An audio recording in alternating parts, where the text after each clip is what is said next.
Hello, my friends. I just wanted to drop some special bonus episodes into the feed that you probably have not heard unless you are part or an early part of the Patreon for the Life Shift podcast. If you don't know, I do have a Patreon. It currently only has two tiers. One is a $3 a month tier just to support what I'm doing, helps cover production costs. And then there's a $5 tier, which will get you episodes early and just the, I guess, warm fuzzies for helping me out with the Life Shift podcast. But I used to have other tiers where people were so generous and were offering additional money each month to get bonus episodes and possible winnings of t-shirts and all sorts of things. And then I realized a couple months ago that I wasn't able to deliver what I wanted to, especially for those of you that were giving me the extra money. So right now we're just kind of doing the early episodes. You'll always get those. So if you want to support the Life Shift podcast, please jump over to patreon.com/the Life Shift podcast, and you can find that information there. But I come on here because I want to share a series of these bonus episodes that I did early on in the Patreon journey.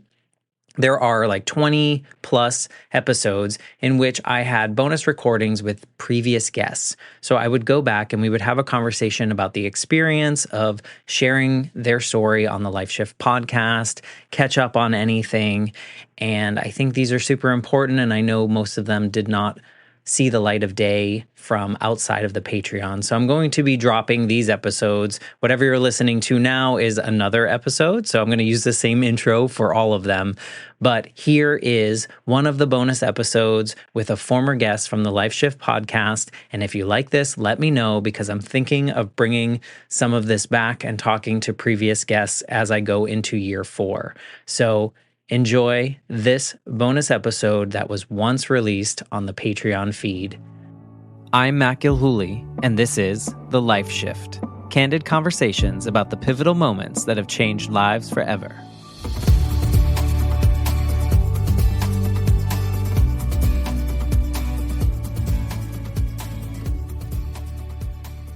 I am here with a longtime friend, Becca. Hey, Becca. Hey. Thank you for coming back and doing this episode, but thank you for sharing your story way back when. That was episode 16, but we just said this before we started recording, that we recorded that in April of 2022. I don't know what years are anymore. Does anyone? I admire the person that knows. And what I remember from your story, I mean, I guess what stuck out the most about your story to me, and this maybe wasn't what you went in initially kind of thinking, this is the moment that's going to stand out, but that's how these stories kind of work for me. But that moment in, I think maybe like first grade, in which your teacher, when you were so excited about your shoes, and your teacher kind of introduced the idea, not on purpose, not with any kind of bad, act in it, but introduce the idea of shame into your life. And that really stuck out to me in your story. But I'm wondering if anything particular about your story after saying it stuck out with you, like, oh, wow, I didn't really put those pieces together. Yeah. No, that's an interesting question. I tend to be a fairly self-reflective person.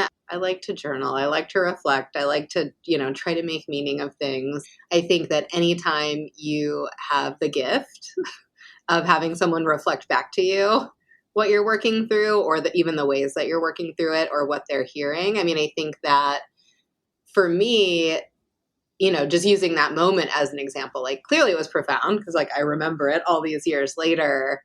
But I think I always just thought of it as that was the first time I realized I'm poor, and maybe that's not awesome. Right. I just and so I think I always kind of thought of it in that way. And our conversation that day was oh, but how do I do that to other people as an educator? Do I do that, all the sorts of ways. I mean, I think even in that moment when I was externally processing, just being so mindful about the ways that you can be. And I say it all the time with teams that I manage or that I'm facilitating, or even classes or whatever, this notion of assume best intentions, but also attend to impact. yes, things are going to go better if you can like hear what someone says, maybe not love it, but like be like, but I know you and I love you and I trust you.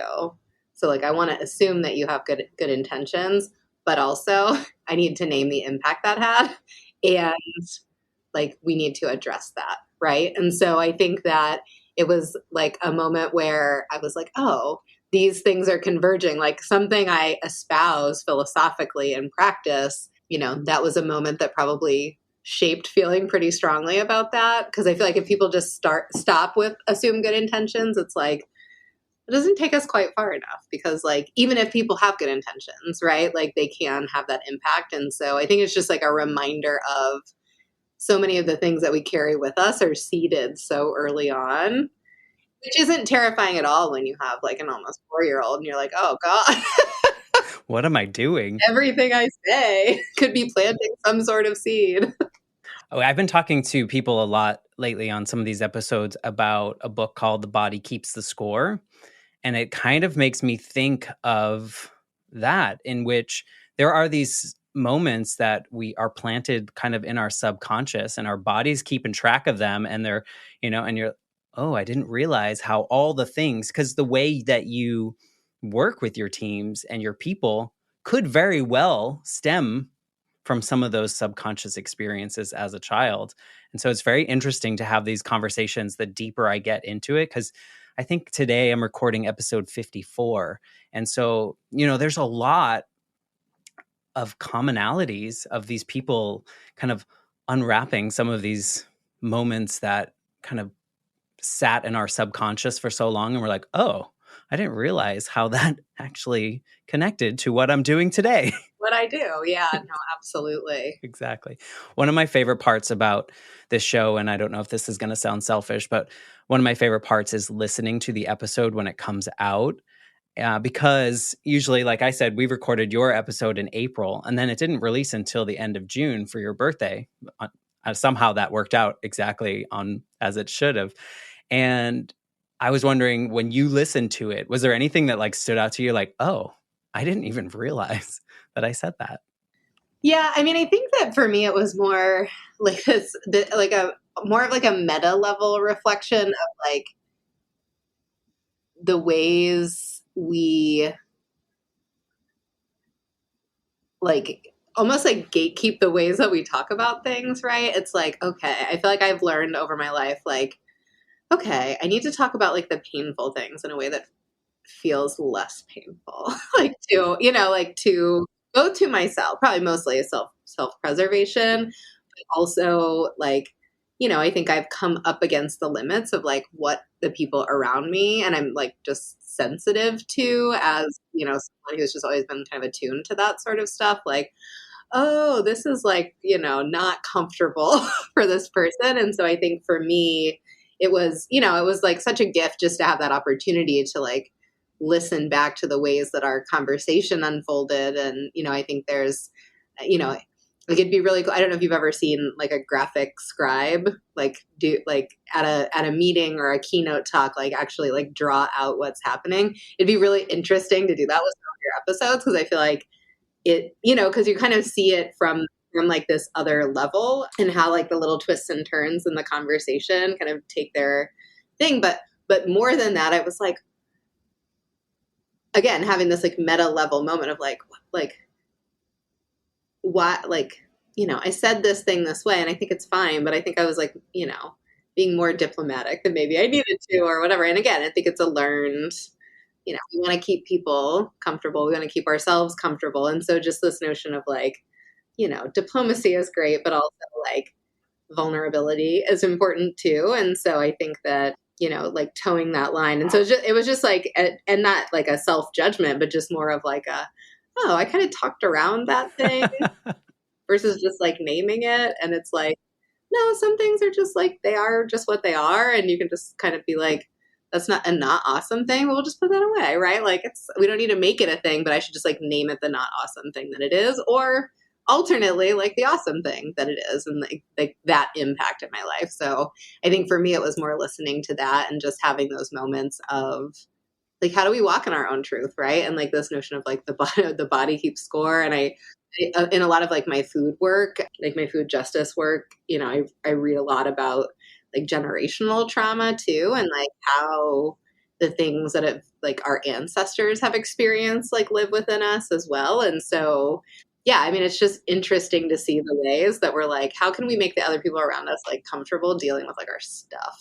Yeah, and I think that's one of the challenges that I have sometimes with guests that I don't know personally is that I think so many of us, especially Americans, kind of grew up in this society in which we had to, or we felt that we needed to be performative and we needed to sound a certain way to be credible in some way. So I'm seeing that. But what I'm also seeing more of now in like 2020 plus, like since 2020, is that people are more willing to be a little bit more vulnerable or like, oh, I'm not the only one that's gone through this.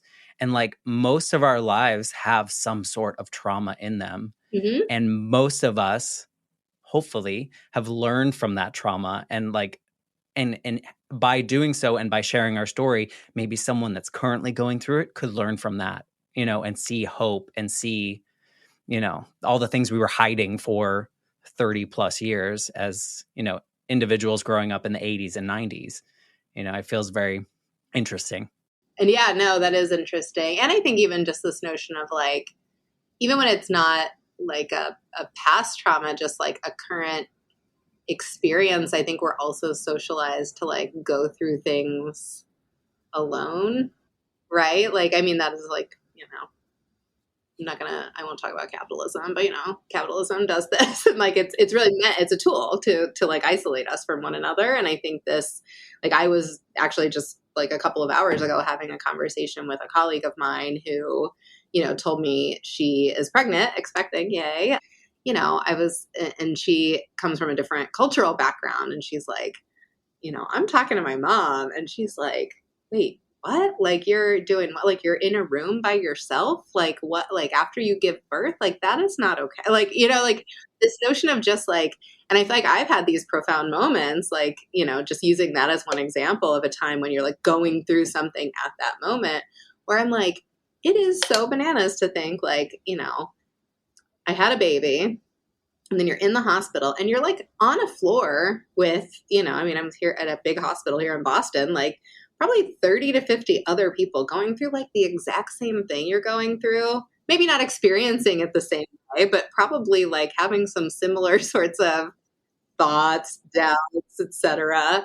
And yet you're isolated from one another. Like what a weird concept to think like there were people like literally through the walls of the room I was in, and we were, and I like I get why, and I also see like the detriment of that, right? Like this lack of kind of communal, this lack of a sense of kind of communal well-being, and what does it mean to be able to sit in our own and other people's like both pain and joy. And I think it's related to kind of what you were talking about, right? So it can happen thinking about the past, but it can also happen in present moments where like we are like literally walls are built between us that keep us from connecting, right? Which is like something we really need as humans. And I think is really cool about the project that you're doing, this podcast. I mean, I think this notion of like you said, like everybody has their own version of this stuff, right? Like everyone has a life shift. Everyone has maybe multiple life shifts. So many people likely go through them alone or just with like the people closest to them. It's like there are whole groups of people out there. I mean, that was the original goal. Like who knows what you're doing? Everyone can start a podcast. Anyone can start a podcast. There's millions of podcasts, right? And my original goal was like, I felt so alone going through my grief process as a kid. I wanted one person to hear someone else's story and be, like inspired or feel less alone or whatever that may be. And one of our former students was on the podcast before you, Lauren, and she came on and she talked about her fertility journey and infertility struggles and the things. And she felt so alone in that moment. And this was really the first time that she had shared it publicly. Like, and it could go to, thousands of people, like who knows, like would listen to it. But what I found was interesting in her sense is that by sharing her story, it gave her power.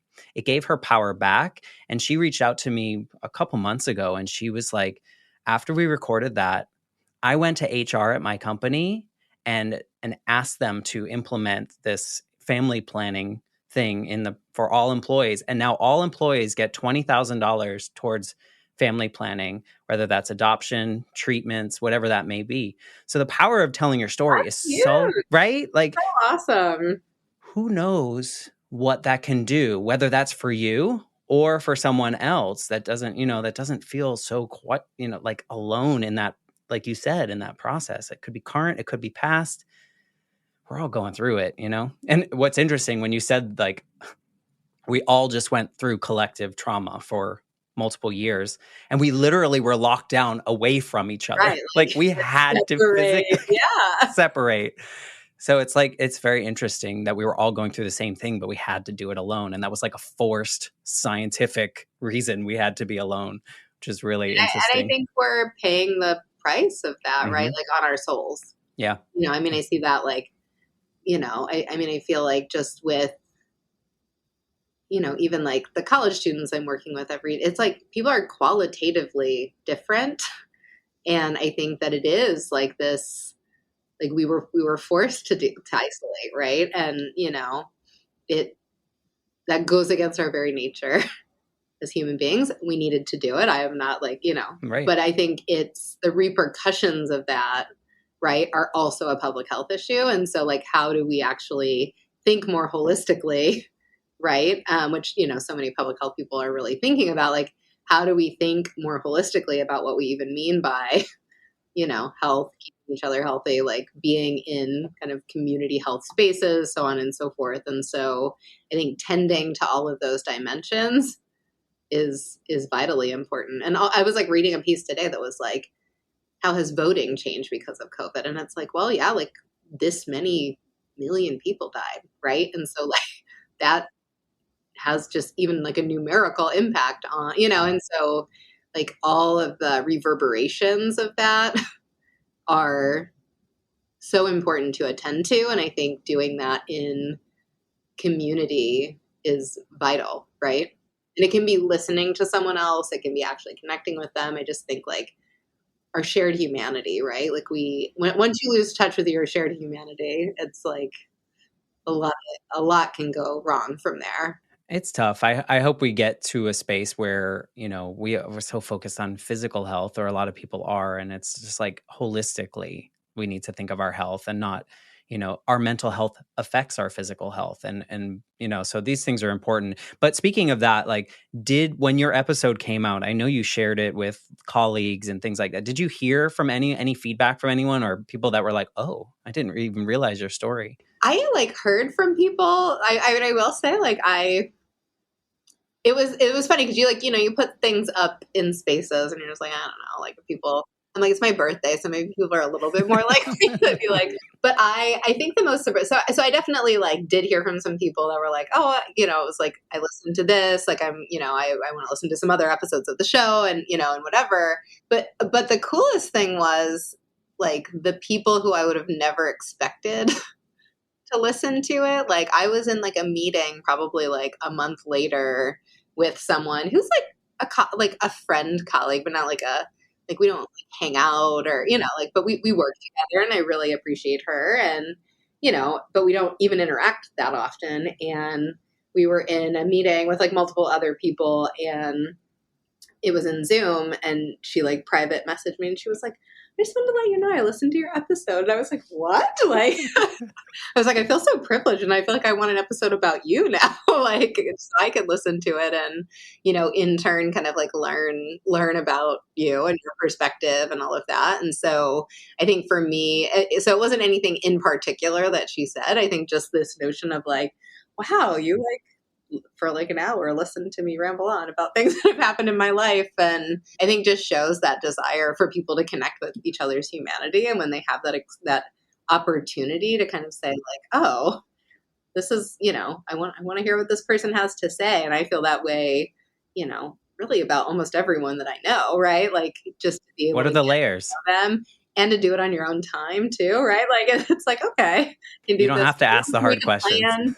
we don't have to do a thing. Like, it's like, I could just kind of do it. So I think that was cool. Like, that's the example that when I was reading the questions before kind of like popped to mind of just this like, wow, you listened to that? That's so shocking to me. And not because like, I don't love you, but like just, wow, you took the time to do that. And just like what an honor that is even, right? Like that's a gift. People interested in your story. I think, so much of your story or where we kind of went with it is this idea of the mosaic, right? And the mosaic table. And like, so I'm wondering, like, is it still a table now that we're almost a year from when you recorded, or what, any life updates that are fun and exciting that have changed since? Yeah, that's a great question. I think one of the things I was kind of talking around when we recorded last year was I had been approached about taking on like a second position at the university that I work at, and it's like a fairly like a high profile position. So I'm overseeing the honors program, and so a lot of students are involved with it. Everybody at the university kind of has a hand in it, and I had not yet so if it was April, I had been approached, but I had not yet agreed to take it on. So I was like in this like I don't know. And I think, even in some ways, like having the conversation, even though it wasn't about, we weren't processing that, but I think this notion of like, I mean, I've been working here for almost 10 years. Like, I don't know that this is like the thing that I'm going to want to do forever, but it could be an opportunity to develop some new skills, to have some new challenges, to, learn new things, get to know new people that I wouldn't have otherwise. And so I think that, just seeing that for what it is and then for where it could go, or also being at peace with where it might not go, I think was important. And so I did end up taking that on clearly. And so, I've since July of 2022, I've basically had two jobs leading two teams, one of which I like really built and shaped, and then the other of which I inherited. And, and so It's a different it's challenge. been just like a really interesting experience, challenging and, for both like time and bandwidth reasons, but also just like the grappling with like the leadership implications of those different things. So that's been interesting. And I think that what that has spurred is, just this like, what am I doing? What am I about? Like, and I feel like I don't know if it's like an early 40s thing, because I feel like there are like multiple people around my age that are having this moment of like, I think we're about like halfway into like our work or career lives, maybe not quite, but we still have a road in front of us. So it's like, but every year that passes by, like making that pivot, becomes more complicated for different reasons, right? Like not that it's not possible. And so I think like, bringing up these bigger things of like, what is my purpose? What is my place? So I'm sitting with that. And I think just trying to kind of, see where it goes, and spending some time, trying to take a day off here and there to like, just put my head around myself. Right. And so I think the convergence of like two jobs, being a mom to a toddler, like transitioning. He also transitioned from like a home daycare situation near our house, which was so wonderful, to like a center here on our campus. So like now my kid's commuting with me, and like, so it's like a lot of those sorts of Eating things donuts. Too. Lots of donuts. You see Lots that on of donuts. Insta. He loves the sprinkle donut. I have to limit him to once per week. Hey, because one otherwise per he would week eat is it every good. day, which is fine. Like that's Yeah. totally cool. But just like they probably don't want me sending him hopped up on sugar like every day to school. But yeah, so all of those things have changed. But I think that I had this. I don't know. We'll see if it bears out. I feel like I've said it enough times now that it probably won't. But like I feel like I've recognized this pattern at least over the last few years of my life, that the like even numbered years are when like big upheaval and like transitions have happened. So like in 2018, I found out I was pregnant. Like in 2020, like my mom died, and then COVID started, and like everything. This last year in 2022, I like took on another job, and and all of the requisite things that come along with that. But then the odd numbered years have been kind of like where that change kind of manifests into what it's going to be. And so I like it. I probably jinxed it because I've said it enough times now, but I'm hoping like let 2023 be the year, the odd numbered year of like, let's manifest whatever that change is going to result in over the course of this year. I mean, I think you're right about the 40s. I think so many of us are finally, well, you're a little bit different. I feel like you've always had elements of this, but I think a lot of people in their 40s are finally feeling like it's okay to lean into a purpose, to lean into something that matters to them and not what we were conditioned, you know, to feel like we had to do growing up. I think a lot of us are like that. I think, like I said, I think you're a little bit like you've always had a feeling of reflection. Like you said, you journal and you do all these things. Nobody really expected much of me, so. I didn't say that. So, but for me, I just always felt like you always had an idea of what served you most, and that was what you were going to do and kind of move into. Whereas I think it took me a lot longer to get to that point of like, okay, who cares what I'm supposed to do? Whoever said that, whatever that list looked like, who cares about that? Let me lean into the things that matter to me, that I care about, and just, do what's required of me elsewhere, but spend more time doing the things I want to do. So, in interest of time for you, I know you're busy, 2 jobs and all this other stuff. I'm wondering if there's someone that's, interested in maybe sharing their story, but they're a little apprehensive to do so. Is there any advice you could give to someone that might want to share it with a friend or with me on the show? Is there any advice you could give to someone that's kind of on the fence about sharing maybe something that's more vulnerable? Yeah, I mean, I think my advice is like, do it. Like if it's like something that you're on the fence about or you're thinking about, like the desire is there already, right? And so even if that challenge or that hurdle feels really big, I think doing it anyway is, like that. Again, I mean, I think going back to what we were saying earlier, like I truly believe like that's how we're going to build or rebuild our shared humanity. And I think that both having that opportunity, in one's own practice to reflect, to think, to have it recorded for posterity's sake and like listen back. I think those are really profound questions, and I would probably notice different things now if I went back and listened to the episode. Right. And, I mean, I think that is like, that's a true gift, but I think, putting it out there, like, I think it's like, I tend to do this thing, and I've seen it like in shows and stuff before too, so I don't think it's like unique. I'm not like inventing something here. I'm not trying to colonize somebody else's idea. But, I mean, I think this idea of like worst case scenario, like what's the worst that could happen? And like know that like 99.9%, like that's not going to happen. And like, even if that's the worst that could happen, like that's not going to happen. So I think just putting those things out there, you never know who it's going to connect you to, how it's going to connect them, which one of your colleagues is going to take the time to listen to that and like maybe have a different perspective on you. I mean, I think it's always worth the risk, especially when, it's about cultivating our connections to one another. I've recently, I think 2022 taught me this. Someone yelled at me once, and so I started it. But instead of what's the worst that could happen is what's the best that can happen from it, and trying to lean into that question more. I mean, naturally, I always go to like worst case. I'm picturing that. I like it though. I like it. Try it. It's really interesting. But anyway, thank you for coming back and having another conversation with me. I think this was really cool. We veered a little from the questions, but I think we got some valuable stuff that I think the listeners will enjoy and kind of connect with. So thank you for just being you and for being willing to do this again with me. Well, back at you. And I hope that we'll get the chance to connect and catch up again soon, or at least, I guess, 8 months from now, or however long it's been since we talked last time.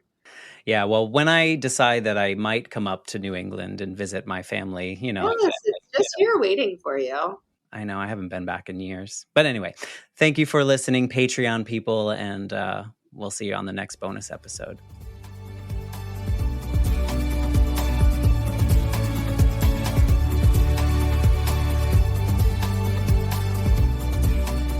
For more information, please visit www.thelifeshiftpodcast.com.